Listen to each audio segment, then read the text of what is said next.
బంగాళాఖాతంలో ఏర్పడిన అల్పపీడనం వాయుగుండంగా మారింది. దీని ప్రభావంతో భారీ వర్షాలు కురిసే అవకాశముందని వాతావరణ శాఖ అలర్ట్ జారీ చేసింది.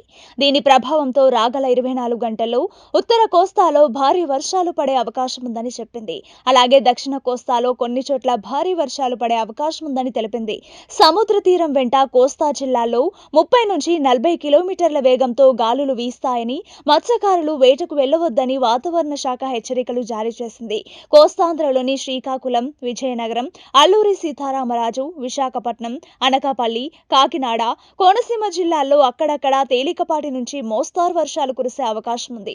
మిగతా జిల్లాల్లో తేలికపాటి వర్షాలు కురిసే అవకాశం ఉందని వాతావరణ శాఖ తెలిపింది. కాగా తెలంగాణలో నైరుతి రుతుపవనాలు పూర్తి స్థాయిలో విస్తరించాయి. దీని ప్రభావంతో అన్ని జిల్లాల్లో తేలికపాటి నుంచి మోస్తారు వర్షాలతో పాటు గంటకు 30 నుండి 40 కిలోమీటర్ల వేగంతో ఈదురుగాలులు వీచే అవకాశం ఉందని అధికారులు తెలిపారు.